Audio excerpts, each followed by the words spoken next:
प्रेम से बोलिए श्री सत्यनारायण भगवान की जय। भक्तों, कहते हैं जब जीवन की राहों में अंधकार छा जाता है, जब मन उलझनों से भर जाता है, तब एक ही नाम दीपक बनकर जलता है, सत्यनारायण भगवान का नाम। वो भगवान जो सत्य के भी सत्य हैं, जो दीनों के सहायक है, दुखियों के उद्धारक और भक्तों के सच्चे साथी हैं।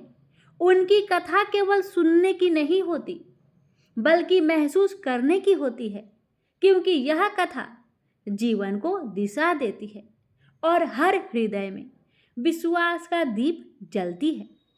तो आइए मन, वचन और कर्म से स्वयं को समर्पित करें और श्रवण करें सत्यनारायण भगवान की दिव्य व्रत कथा, जो हर घर में सुख, समृद्धि और शांति का संदेश लाती है। प्रेम से बोलिए श्री सत्यनारायण भगवान की जय। ओम गणेशाय नमः। एक समय की बात है, नैमिषारण्य तीर्थ में सौनकादि 88,000 ऋषियों ने श्री सूत जी से पूछा, हे प्रभु, इस कलयुग में वेद विद्या रहित मनुष्य को प्रभु भक्ति किस प्रकार मिल सकती है तथा उनका उद्धार कैसे होगा? हे मुनि श्रेष्ठ, कोई ऐसा तप बताइए जिससे थोड़े समय में ही पुण्य मिले और मनोवांछित फल भी मिल जाए। इस प्रकार की कथा सुनने की हम इच्छा रखते हैं। सर्व शास्त्रों के ज्ञाता सूत जी बोले, हे वैष्णवों, मैं पूज्य आप सभी ने प्राणियों के हित की बात पूछी है, इसलिए मैं एक श्रेष्ठ व्रत को आप लोगों को बतलाऊंगा, जिसे नारद जी ने लक्ष्मी नारायण जी से पूछा था और लक्ष्मीपति ने मुनि श्रेष्ठ नारद जी से कहा था। आप सब इसे ध्यान से सुनिए। एक समय की बात है, योगीराज नारद जी दूसरों के हित की इच्छा लिए अनेकों लोकों में घूमते हुए मृत्यु लोक में आ पहुंचे। यहाँ उन्होंने अनेक योनियों में जन्मे प्राय सभी मनुष्यों को अपने कर्मों द्वारा अनेकों दुख से पीड़ित देखा। उनका दुख देख नारद जी सोचने लगे कि कैसा यत्न किया जाए, इसके करने से निश्चित रूप से मानव के दुखों का अंत हो जाए। इसी विचार पर मनन करते हुए वह विष्णु लोक में गए। वह देवों के इस भगवान नारायण की स्तुति करने लगे, जिनके हाथों में शंख, चक्र, गदा और पद्म थे, गले में वरमाला पहने हुए थे। स्तुति करते हुए नारद जी बोले, हे भगवान, आप अत्यंत शक्ति से संपन्न हैं। मन तथा वाणी भी आपको नहीं पा सकती है। आपका यदि मध्य तथा अंत नहीं है, निर्गुण स्वरूप सृष्टि के कारण भक्तों के दुख को दूर करने वाले, आपको मेरा नमस्कार है। नारद जी की स्तुति सुन विष्णु भगवान बोले, हे मुनि श्रेष्ठ, आपके मन में क्या बात है? आप किस काम के लिए पधारे हैं, उसे निसंकोच कहो। इस पर नारद मुनि बोले कि मृत्यु लोक में अनेक योनियों में जन्मे मनुष्य अपने कर्मों के द्वारा अनेकों दुख से दुखी हो रहे हैं। हे नाथ, आप मुझ पर दया रखते हैं तो बताइए कि वो मनुष्य थोड़े प्रयास से ही अपने दुखों से कैसे छुटकारा पा सकते हैं। श्री हरि बोले, हे नारद, मनुष्य की भलाई के लिए तुमने बहुत ही अच्छी बात पूछी है, जिसके करने से मनुष्य मोह से छूट जाता है। वह बात मैं कहता हूँ, उसे सुनो। स्वर्ग लोक व मृत्यु लोक दोनों में एक दुर्लभ उत्तम व्रत है, जो पुण्य देने वाला है। आज प्रेम वश होकर मैं उसे तुमसे कहता हूँ। श्री सत्यनारायण भगवान का यह व्रत अच्छी तरह विधान पूर्वक करके मनुष्य तुरंत ही यहाँ सुख भोग कर मरने पर मोक्ष पाता है। श्री हरि के वचन सुन नारद जी बोले कि उस व्रत का फल क्या है और उसका विधान क्या है। यह व्रत किसने किया था, इस व्रत को किस दिन करना चाहिए, सभी कुछ विस्तार से बताए। नारद की बात सुनकर श्री हरि बोले, दुख व शोक को दूर करने वाला यह व्रत सभी स्थानों पर विजय दिलाने वाला है। मानव को भक्ति व श्रद्धा के साथ शाम को श्री सत्यनारायण की पूजा धर्म में परायण होकर ब्राह्मणों व बंधुओं के साथ करनी चाहिए। भक्ति भाव से ही नैवेद्य केले का फल, घी, दूध और गेहूं का आटा सवाया ले। गेहूं के स्थान पर साठी का आटा, शक्कर तथा गुड़ लेकर वह सभी भक्षण योग्य पदार्थों को मिलाकर भगवान का भोग लगाए। ब्राह्मणों सहित बंधु बांधवों को भी भोजन कराए। उसके बाद स्वयं भोजन करे और भजन कीर्तन के साथ भगवान की भक्ति में लीन हो जाए। इस तरह से सत्यनारायण भगवान का यह व्रत करने पर मनुष्य की सारी इच्छाएं निश्चित रूप से ही पूरी होती है। इस कली काल अर्थात कलयुग में मृत्यु लोक में मोक्ष का यही एक सरल उपाय है। इति श्री सत्यनारायण व्रत कथा प्रथम अध्याय संपूर्ण। श्रीमन नारायण नारायण नारायण, भज मन नारायण नारायण नारायण। श्री सत्यनारायण भगवान की जय। सूत जी बोले, हे ऋषियों, जिसने पहले समय में इस व्रत को किया था उसका इतिहास कहता हूँ, ध्यान से सुनो। सुंदर काशीपुरी नगरी में एक अत्यंत निर्धन ब्राह्मण रहता था। भूख प्यास से परेशान वह धरती पर घूमता रहता था। ब्राह्मणों से प्रेम करने वाले भगवान ने एक दिन ब्राह्मण का वेश धारण कर उसके पास जाकर पूछा, हे ब्रीप, नित्य दुखी होकर तुम पृथ्वी पर क्यों घूमते हो? दीन ब्राह्मण बोला, मैं निर्धन ब्राह्मण हूँ, भिक्षा के लिए धरती पर घूमता हूँ। हे भगवान, यदि आप इसका कोई उपाय जानते हो तो बताइए। वृद्ध ब्राह्मण कहता है कि सत्यनारायण भगवान मनोवांछित फल देने वाले हैं, इसलिए तुम उनका पूजन करो। इसे करने से मनुष्य सभी दुखों से मुक्त हो जाता है। वृद्ध ब्राह्मण बनकर आए सत्यनारायण भगवान उस निर्धन ब्राह्मण को व्रत का सारा विधान बताकर अंतर्ध्यान हो गए। मन ही मन सोचने लगा कि जिस व्रत को वृद्ध ब्राह्मण करने को कह गया है मैं उसे जरूर करूंगा। यह निश्चय करने के बाद उसे रात में नींद नहीं आई। वह सवेरे उठकर सत्यनारायण भगवान के व्रत का निश्चय कर भिक्षा के लिए चला गया। उस दिन निर्धन ब्राह्मण को भिक्षा में बहुत धन मिला, जिससे उसने बंधु बांधवों के साथ मिलकर श्री सत्यनारायण भगवान का व्रत संपन्न किया। भगवान सत्यनारायण का व्रत संपन्न करने के बाद वह निर्धन ब्राह्मण सभी दुखों से छूट गया और अनेक प्रकार की संपत्तियों से युक्त हो गया। उसी समय से यह ब्राह्मण हर माह इस व्रत को करने लगा। इस तरह से सत्यनारायण भगवान के व्रत को जो भी मनुष्य करेगा वह सभी प्रकार के पापों से छूटकर मोक्ष को प्राप्त होगा। जो मनुष्य इस व्रत को करेगा वह भी सभी दुखों से मुक्त हो जाएगा।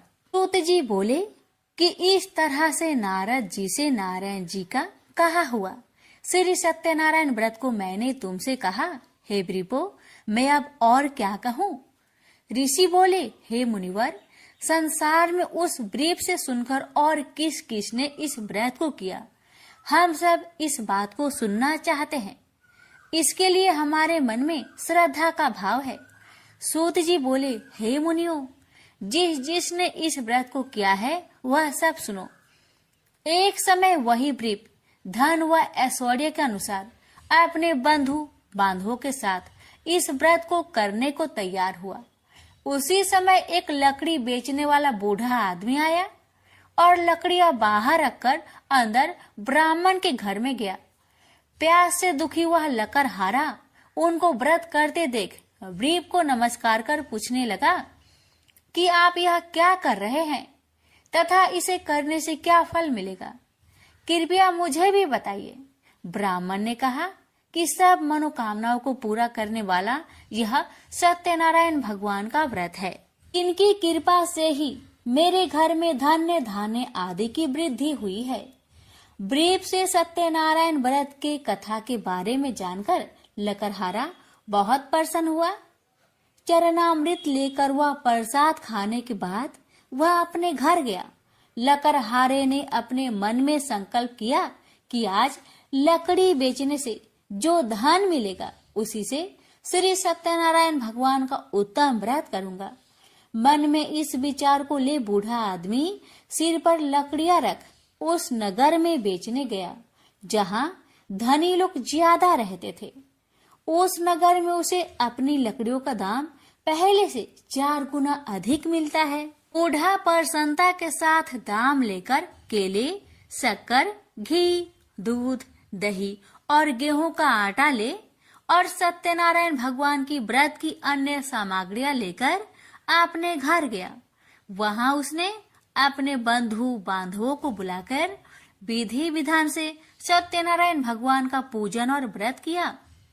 इस व्रत के प्रभाव से वह बूढ़ा लकड़हारा धन, पुत्र आदि से युक्त होकर संसार के समस्त सुख भोग अंत काल में बैकुंठ धाम को चला गया। इति श्री सत्यनारायण व्रत कथा 2 अध्याय संपूर्ण। श्रीमन नारायण नारायण नारायण भज मन नारायण नारायण नारायण। श्री सत्यनारायण भगवान की जय। सूत जी बोले, हे श्रेष्ठ मुनियों, अब आगे की कथा कहता हूँ। पहले समय में उल्कामुख नाम का एक बुद्धिमान राजा था। वह सत्य वक्ता और जितेंद्रिय था। प्रतिदिन देव स्थानों पर जाता और निर्धनों को धन देकर उनके कष्ट दूर करता था। उसकी पत्नी कमल के समान मुख वाली तथा सती साध्वी थी। भद्रशिला नदी के तट पर उन दोनों ने श्री सत्यनारायण भगवान का व्रत किया। उसी समय साधु नाम का एक वैश्य आया। उसके पास व्यापार करने के लिए बहुत सा धन भी था। राजा को व्रत करते देखकर वह विनय के साथ पूछने लगा, हे राजन, भक्ति भाव से पूर्ण होकर आप यह क्या कर रहे हैं? मैं सुनने की इच्छा रखता हूँ, तो आप मुझे बताए। राजा बोले, हे साधु, अपने बंधु बांधवों के साथ पुत्र आदि की प्राप्ति के लिए एक महाशक्तिमान श्री सत्यनारायण भगवान का व्रत व पूजन कर रहा हूँ। राजा के वचन सुन साधु आदर से बोला, हे राजन, मुझे इस व्रत का सारा विधान कहिए। आपके कथा अनुसार मैं भी इस व्रत को करूंगा। मेरी भी संतान नहीं है और इस व्रत को करने से निश्चित रूप से मुझे संतान की प्राप्ति होगी। राजा से व्रत का सारा विधान सुनकर व्यापार से निवृत्त हो वह अपने घर गया। साधु वैश्य ने अपनी पत्नी को संतान देने वाले इस व्रत का वर्णन कह सुनाया और कहा कि जब मेरी संतान होगी तब मैं इस व्रत को करूंगा। साधु ने इस तरह के वचन अपनी पत्नी लीलावती से कहे। एक दिन लीलावती पति के साथ आनंदित हो सांसारिक धर्म में प्रवृत्त होकर सत्यनारायण भगवान की कृपा से गर्भवती हो गई। 10वें महीने में उसके गर्भ से एक सुंदर कन्या ने जन्म लिया। दिनों दिन वह ऐसे बढ़ने लगी जैसे कि शुक्ला पक्ष का चंद्रमा बढ़ता है। माता पिता ने अपनी कन्या का नाम कलावती रखा। एक दिन लीलावती ने मीठे शब्दों में अपने पति को याद दिलाया कि आपने सत्यनारायण भगवान के जिस व्रत को करने का संकल्प किया था उसे करने का समय आ गया है। आप इस व्रत को करिए। साधु बोला कि हे प्रिय, इस व्रत को मैं उसके विवाह पर करूंगा। इस प्रकार अपनी पत्नी को अवशासन देकर वह नगर को चला गया। कलावती पिता के घर में रह वृद्धि को प्राप्त हो गई। साधु ने एक बार नगर में अपनी कन्या को सखियों के साथ देखा तो तुरंत ही दूत को बुलवाया और कहा कि मेरी कन्या की योग वर देखकर आओ। साधु की बात सुनकर दूत कंचन नगर में पहुंचा और वहां देखभाल कर लड़की के सुयोग बनिक पुत्र को ले आया। सुयोग लड़के को देख साधु ने बंधु बांधवों को बुलाकर अपनी पुत्री का विवाह कर दिया। लेकिन दुर्भाग्य की बात ये कि साधु ने अभी भी श्री सत्यनारायण भगवान का व्रत नहीं किया। इस पर श्री भगवान क्रोधित हो गए और श्राप दिया कि साधु को अत्यधिक दुख मिले। अपने कार्य में कुशल साधु बनिया जमाई को लेकर समुद्र के पास स्थित होकर रत्नासारपुर नगर में गया। वहां जाकर दामाद ससुर दोनों मिलकर चंद्रकेतु राजा के नगर में व्यापार करने लगे। एक दिन भगवान सत्यनारायण की माया से एक चोर राजा का धन चुराकर भाग रहा था। उसने राजा के सिपाहियों को अपना पीछा करते देख चुराया हुआ धन वहां रख दिया जहां साधु अपने जमाई के साथ ठहरा हुआ था। राजा के सिपाहियों ने साधु वैश्या के पास राजा का धन पड़ा देखा तो वह ससुर जमाई दोनों को बांधकर प्रसन्नता से राजा के पास ले गए और कहा कि उन दोनों चोरों को हम पकड़ लाए हैं, आप आगे की कार्रवाई की आज्ञा दे। राजा की आज्ञा से उन दोनों को कठिन कारावास में डाल दिया गया और उनका सारा धन भी उनसे छीन लिया गया। श्री सत्यनारायण भगवान के श्राप से साधु की पत्नी भी बहुत दुखी हुई। घर में जो धन रखा था उसे चोर चुरा ले गए।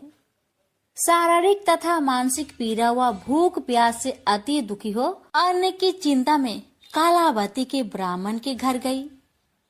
वहां उसने श्री सत्यनारायण भगवान का व्रत होते देखा। फिर कथा भी सुनी। वह प्रसाद ग्रहण कर वह रात को घर वापस आई। माता ने कलावती से पूछा कि हे पुत्री, अब तक तुम कहाँ थी, तेरे मन में क्या है? कलावती ने अपने माता से कहा, हे माता, मैंने एक ब्राह्मण के घर में श्री सत्यनारायण भगवान का व्रत देखा है। कन्या के वचन सुन लीलावती भगवान की पूजन की तैयारी करने लगी। लीलावती ने परिवार व बंधुओं सहित सत्यनारायण भगवान का पूजन किया और उनसे वर मांगा कि मेरे पति तथा जमाई शीघ्र घर आ जाए। साथ ही यह भी प्रार्थना की कि हम सबका अपराध क्षमा करे। श्री सत्यनारायण भगवान इस व्रत से संतुष्ट हो गए और राजा चंद्रकेतु को सपने में दर्शन दे कहा कि हे राजन, तुम उन दोनों वेश्या को छोड़ दो और तुमने उनका जो धन लिया है उसे वापस कर दो। अगर ऐसा नहीं किया तो मैं तुम्हारा धन, राज्य व संतान सभी को नष्ट कर दूंगा। राजा को यह सब कहकर वह अंतर्ध्यान हो गए। अतः काल सभा में राजा ने अपना सपना सुनाया। फिर बोले कि बानिक पुत्र को कैद से मुक्त कर सभा में लाओ। दोनों ने आते ही राजा को प्रणाम किया। राजा मीठी बानी से बोला, हे महानुभावो, भाग्यवश ऐसा कठिन दुख तुम्हें प्राप्त हुआ है, लेकिन अब तुम्हें कोई भय नहीं है। ऐसा कह राजा ने उन दोनों को नए वस्त्र भूषण भी पहनाए और जितना धन उनका लिया था उससे 2 गुना धन वापस कर दिया। दोनों वेश्या अपने घर को चल दिए। श्री सत्यनारायण व्रत कथा का 3रा अध्याय संपूर्ण। श्रीमन नारायण नारायण नारायण, भज मन नारायण नारायण नारायण। श्री सत्यनारायण भगवान की जय। सूत जी बोली, वैश्या ने मंगलाचार कर अपनी यात्रा आरंभ की और अपने नगर की ओर चल दिया। उसके थोड़ी दूर जाने पर एक दंड वेशधारी श्री सत्यनारायण ने उनसे पूछा, हे साधु, तेरी नाव में क्या है? अभिमानी बानिक हंसता हुआ बोला, हे दंडी, आप क्यों पूछते हो? क्या धन लेने की इच्छा है? मेरी नाव में तो बेल व पत्ते भरे हुए हैं। वैश्या के कठोर वचन सुन भगवान बोले, तुम्हारा वचन सत्य हो। दंडी ऐसे वचन कहे वहां से दूर चले गए। कुछ दूर जाकर समुद्र के किनारे बैठ गए। दंडी के जाने के बाद साधु वैश्या ने नित्य क्रिया के पश्चात नाव को ऊंची उठते देखकर अचंभा माना और नाव में बेल पत्ते आदि देख वह मूर्छित हो जमीन पर गिर पड़ा। मूर्छा खोलने पर वह अत्यंत शोक में डूब गया। तब उसका दामाद बोला कि आप शोक ना मनाए, यह दंडी का श्राप है, इसलिए हमें उनकी शरण में जाना चाहिए तभी हमारी मनोकामना पूरी होगी। दामाद की बात सुनकर वह डंडी के पास पहुंचा और अत्यंत भक्ति भाव नमस्कार करके बोला, मैंने आपसे जो असत्य वचन कहे थे उनके लिए मुझे क्षमा दे। ऐसा कह कहकर महान शोकातुर हो रोने लगा। डंडी भगवान बोले, हे बानिक पुत्र, मेरी आज्ञा से बार बार तुम्हें दुख प्राप्त हुआ है, तू मेरी पूजा से विमुख हुआ। साधु बोला, हे भगवान, आपकी माया से ब्रह्मा आदि देवता भी आपके रूप को नहीं जानते, तब मैं अज्ञानी कैसे जान सकता हूँ? आप प्रसन्न होइए, अब मैं सामर्थ्य के अनुसार आपकी पूजा करूंगा। मेरी रक्षा करो और पहले के समान नौका में धन भर दो। साधु वैश्य के भक्ति पूर्वक वचन सुनकर भगवान प्रसन्न हो गए और उसकी इच्छा अनुसार वरदान देकर अंतर ध्यान हो गए। ससुर जमाई जब नाव पर आए तो नाव धन से भरी हुई थी। फिर वही अपने अन्य साथियों के साथ सत्यनारायण भगवान का पूजन कर अपने नगर को चल दिए। जब नगर के नजदीक पहुंचे तो दूत को घर पर खबर करने के लिए भेज दिया। दूत साधु की पत्नी को प्रणाम कर कहता है कि मालिक अपने दामाद सहित नगर के निकट आ गए हैं। दूत की बात सुन साधु की पत्नी लीलावती ने बड़े हर्ष के साथ सत्यनारायण भगवान का पूजन कर अपनी पुत्री कलावती से कहा कि मैं अपने पति के दर्शन को जाती हूँ, तो कार्य पूर्ण कर शीघ्र आ जाना। माता के ऐसे वचन सुन कलावती जल्दी में प्रसाद छोड़ अपने पति के पास चली गई। प्रसाद की अवज्ञा के कारण श्री सत्यनारायण भगवान रुष्ट हो गए और नाव सहित उसके पति को पानी में डुबो दिए। कलावती अपने पति को वहां ना पाकर रोती हुई जमीन पर गिर गई। नौका को डूबा हुआ देख वह कन्या को रोता देख साधु दुखी होकर बोला कि हे प्रभु, मुझसे तथा मेरे परिवार से जो भूल हुई है उसे क्षमा करे। साधु की दीन वचन सुनकर श्री सत्यनारायण भगवान प्रसन्न हो गए और आकाशवाणी हुई, हे साधु, तेरी कन्या मेरे प्रसाद को छोड़कर आई है, इसलिए उसका पति अदृश्य हो गया है। यदि वह घर जाकर प्रसाद खाकर लौटती है तो इसे उसका पति अवश्य मिलेगा। ऐसी आकाशवाणी सुन कलावती घर पहुंचकर प्रसाद खाती है और फिर आकर अपने पति के दर्शन करती है। उसके बाद साधु अपने बंधु बांधवों सहित श्री सत्यनारायण भगवान का विधि विधान से पूजन करता है। इस लोक का सुख भोग वह अंत में स्वर्ग जाता है। इति श्री सत्यनारायण व्रत कथा चतुर्थ अध्याय संपूर्ण। श्रीमन नारायणे नारायणे नारायणे भज मन नारायणे नारायणे नारायण। श्री सत्यनारायण भगवान की जय। श्री सूत जी बोले, हे ऋषियों, मैं और भी एक कथा सुनाता हूँ, उसे भी ध्यान पूर्वक सुनो। प्रजा पालन में लीन तुंगध्वज नाम का एक राजा था।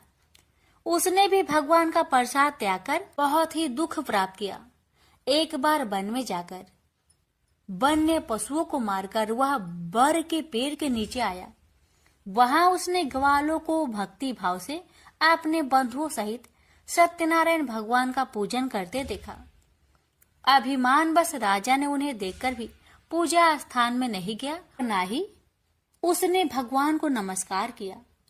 ग्वालों ने राजा को प्रसाद दिया, लेकिन उसने वह प्रसाद नहीं खाया और प्रसाद को वहीं छोड़कर वह अपने नगर को चला गया। जब वह नगर में पहुंचा तो वहां सब कुछ तहस नहस हुआ पाया, तो वह शीघ्र ही समझ गया कि यह सब भगवान ने ही किया है। वह दोबारा ग्वालों के पास पहुंचा और विधि पूर्वक पूजा कर प्रसाद खाया, तो श्री सत्यनारायण भगवान की कृपा से सब कुछ पहले जैसा हो गया। दीर्घ काल तक सुख भोगने के बाद मरोना उपरांत उसे स्वर्ग लोक की प्राप्ति हुई। तो मनुष्य परम दुर्लभ इस व्रत को करेगा तो भगवान सत्यनारायण की अनुकंपा से उसे धन्य धान्य की प्राप्ति होगी। निर्धन धनी हो जाता है और भय मुक्त हो जीवन जीता है। संतानहीन मनुष्य को संतान सुख मिलता है और सारे मनोरथ पूर्ण होने पर मानव अंत काल में वैकुंठ धाम को जाता है। सूत जी बोले, जिन्होंने पहले इस व्रत को किया है, अब उनके दूसरे जन्म की कथा कहता हूँ।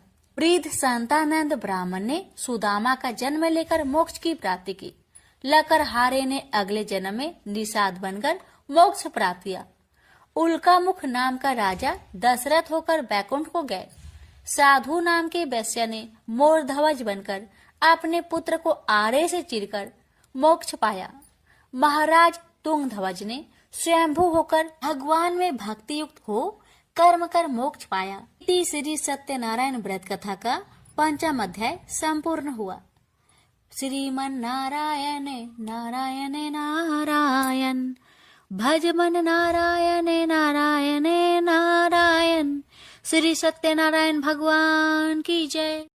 सुनिए सत्यनारायण भगवान की आरती। ओम जय लक्ष्मी रमना स्वामी जय लक्ष्मी रमना। सत्यनारायण स्वामी सत्यनारायण स्वामी जनपातक हरना। ओम जय लक्ष्मी रमना ओम जय लक्ष्मी रमना स्वामी जय लक्ष्मी रमना। सत्यनारायण स्वामी सत्यनारायण स्वामी जनपातक हरना। ओम जय लक्ष्मी रमना। रत्न जरित सिंहासन अद्भुत छवि राजे स्वामी अद्भुत छवि राजे। नारद करत निरंजन नारद करत निरंजन घंटा ध्वनि बाजे। ओम जय लक्ष्मी रमना। प्रकट भय कली कारण दिज को दरस दियो स्वामी दिज को दरस दियो। बूढ़ा ब्राह्मण बन करे बूढ़ा ब्राह्मण बन करे कंचन महल कियो। ओम जय लक्ष्मी रमना। द्रुबल भील कठारो जिन पर कृपा करी स्वामी जिन पर कृपा करी। चंद्रचूर के राजा चंद्रचूर एक राजा तिनकी विपत्ति हरी। ओम जय लक्ष्मी रमना। वैश्य मनोरथ पायो श्रद्धा तज दीनी स्वामी श्रद्धा तज दीनी। सो फल भोग्य प्रभु जी सो फल भोग्य प्रभु जी फिर स्तुति कीन्ही। ओम जय लक्ष्मी रमना। भाव भक्ति के कारण छिन छिन रूप धरियो स्वामी छिन छिन रूप धरियो। श्रद्धा धारण कीनी श्रद्धा धारण कीनी तिनको काज सरियो। ओम जय लक्ष्मी रमना। ग्वाले वाले संग राजा वन में भक्ति करी स्वामी वन में भक्ति करी। मन वांछित फल देना मन वांछित फल देना दीन दयालु हरि। ओम जय लक्ष्मी रमना। चढ़त प्रसाद सवायो कदली फल मेवा स्वामी कदली फल मेवा। धूप दीप तुलसी से धूप दीप तुलसी से राजी सत्य देवा। ओम जय लक्ष्मी रमना। ओम जय लक्ष्मी रमना स्वामी जय लक्ष्मी लक्ष्मी रमन जी की आरती जो कोई नर गावे, स्वामी जो कोई नर गावे। रिद्धि सिद्धि सुख संपत्ति, रिद्धि सिद्धि सुख संपत्ति जी भर के पावे। ओम जय लक्ष्मी रमना, ओम जय लक्ष्मी रमना, स्वामी जय लक्ष्मी रमना। सत्यनारायण स्वामी, सत्यनारायण स्वामी, जन पातक हरना। ओम जय लक्ष्मी रमना। प्रेम से बोलिए श्री सत्यनारायण भगवान जी की जय।